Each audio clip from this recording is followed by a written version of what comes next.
Assalamualaikum warahmatullahi wabarakatuh. Perkenalkan, nama saya Ahmad Fauzan dengan NIM 12080212469. Mata kuliah genetika dengan dosen pengampu Bapak Rino Ramirez SPMP. Materi yang saya akan bahas ada 4. Yang pertama, pola pewarisan pembungaan. Yang kedua, rekayasa genetika.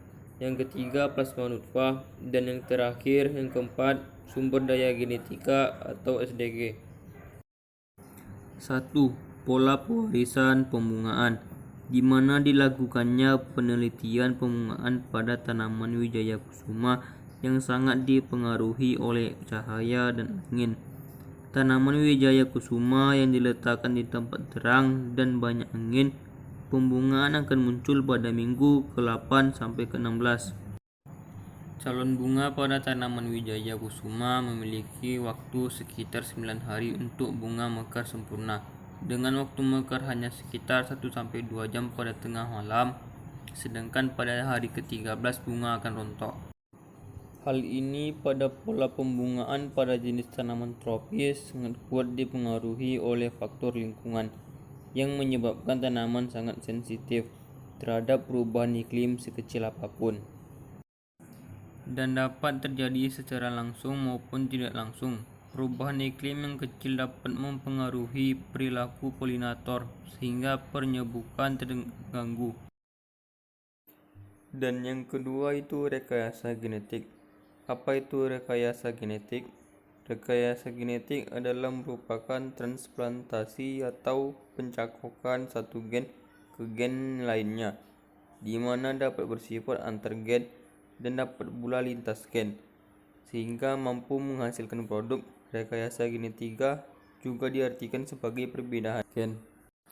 Tujuan rekayasa genetika. Yang pertama, pada tanaman. Rekayasa genetika pada tanaman mempunyai target dan tujuan antara lain. Yang pertama, untuk peningkatan produksi. Yang kedua, untuk peningkatan kandungan gizi. Yang ketiga, untuk penundaan kematangan buah. Yang keempat, untuk kualitas aroma dan nutrisi. Yang kelima, untuk peningkatan mutu supaya produk tahan lama dalam penyimpanan pasca panen. Dan yang keenam, yang terakhir, tahan terhadap hama dan penyakit tertentu. Dan yang kedua, pada mikroba. Tujuan rekayasa genetika pada mikroba antara lain: yang pertama, mikroba untuk fermentasi. Yang kedua, meningkatkan kesuburan tanah. Yang ketiga, mempercepat proses kompos. Yang keempat, pembuatan makanan ternak. Yang kelima, mikroba prebiotik untuk makanan olahan. Yang keenam, untuk menghasilkan obat-obatan dan komestik. Penyebab perkembangannya rekayasa genetika. Yang pertama, ditemukan enzim pemotong DNA yaitu enzim retriksi endonuklease. Yang kedua, ditemukannya pengatur ekspresi DNA yang diawali dengan penemuan operan laktosa pada prokariota. Yang ketiga, ditemukan perangkat biologi yaitu enzim ligase. Dan yang terakhir, yang keempat, ditemukan medium untuk memindahkan gen ke dalam sel mikroorganisme. Penerapan rekayasa genetika. Yang pertama, di bidang pertanian dan bahan pangan. Ditemukannya tomat flower saver yang tahan. Ditemukannya sapi dengan produksi susu meningkat 20%. Ditemukannya kopi super. Ditemukannya tanaman berpestisida. Ditemukannya vaksin mulut dan kuku. Dan yang terakhir, ditemukannya jagung dengan protein yang tinggi. Yang kedua, di bidang kesehatan dan farmasi. Diproduksinya insulin dengan cepat dan murah. Diproduksinya interferon. Diproduksinya beberapa hormon pertumbuhan. Dan adanya terapi genetik. Dan yang ketiga, yang terakhir, di bidang industri. Terciptanya bakteri yang mampu membersihkan lingkungan tercemar. Bakteri yang dapat mengubah bahan tercemar menjadi bahan tidak berbahaya. Bakteri pembuatan aspartame. Dampak rekayasa genetika. Yang pertama, dampak positif: menciptakan bibit unggul, meningkatkan gizi masyarakat, meningkatkan kualitas dan kuantitas produksi sesuai dengan keinginan manusia, melestarikan plasma. Dan yang terakhir, membantu pasangan yang kesulitan mendapatkan anak dengan jalan pintas, yaitu bayi tabung. Yang kedua, dampak negatif, mengganggu proses seleksi alam, merugikan petani dan peternak lokal yang mengandalkan reproduksi secara alami. Pada kebanyakan keturunan pasa kultur jaringan yang memiliki materi genetis yang sama akan mudah terkena penyakit. Dan yang terakhir, dikhawatirkan adanya penyalahgunaan teknologi reproduksi untuk kepentingan pribadi yang dapat merugikan orang lain. Materi yang ketiga, plasma nutfah. Plasma nutfah adalah substansi pembawa sifat keturunan yang dapat berupa organ utuh atau bagian dari tumbuhan dan hewan serta jasad nenek.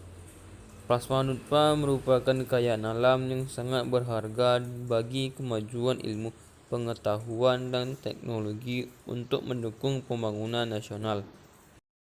Plasma nutfah adalah substansi sebagai sumber-sumber sifat keturunan yang terdapat di dalam setiap kelompok organisme yang dimanfaatkan dan dikembangkan atau dirakit agar tercipta suatu jenis unggul kultivar baru. Konservasi plasma nutfah sebagai sumber genetika akan menentukan program keberhasilan pembangunan pangan. Varietas unggul dapat dirakit jika tersedia plasma nutfah atau sumber genetik yang memiliki karakter yang sesuai dikehendakinya. Langkah-langkah pengumpulan sumber daya genetik. Yang pertama, eksplorasi. Yang kedua, konservasi. Yang ketiga, memiliki karakter-karakter yang dimilikinya serta memanfaatkannya. Peran karakterisasi dan evaluasi dalam plasma nutfah. Kegiatan karakterisasi dan evaluasi memiliki peran penting dalam nilai guna materi plasma nutfah yang bersangkutan. Kegiatan karakterisasi dan evaluasi dilakukan secara bertahap dan sistematis.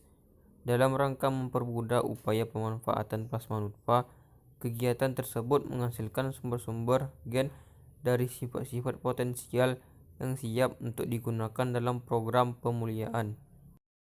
Materi yang terakhir, yang keempat, sumber daya genetik atau SDG. Sumber daya genetik atau SDG tanaman memiliki arti penting dalam mendukung pemenuhan kebutuhan pangan, baik secara langsung maupun tidak langsung. Sejumlah varietas komoditas tanaman telah dimanfaatkan secara intensif sebagai pangan, dan sejumlah spesies tanaman lainnya yang belum dimanfaatkan diketahui memiliki potensi dalam mendukung program pemulihan tanaman. Perubahan iklim merupakan salah satu potensi yang dapat mengancam ketersediaan SDG tanaman. Oleh karena itu, SDG tanaman perlu untuk dilestarikan agar dapat tersedia secara berkelanjutan dalam mendukung ketersediaan dalam ketahanan pangan. Langkah awal dalam upaya pelestarian terhadap SDG tanaman dapat dilakukan melalui inventarisasi dan dokumentasi data SDG tanaman, dan dilanjutkan dengan kegiatan koleksi dan konservasi pemeliharaan baik secara in situ dekat lahan maupun ex situ koleksi di bank gen. Pemanfaatan SDG idealnya dapat diarahkan demi kesejahteraan manusia dan diiringi dengan pelestarian keanekaragaman dan keunikan yang dimiliki sehingga dapat dilakukan secara berkelanjutan dari satu generasi ke generasi berikutnya. Itu saja yang dapat saya sampaikan. Lebih dan kurang mohon maaf. Wassalamualaikum warahmatullahi wabarakatuh.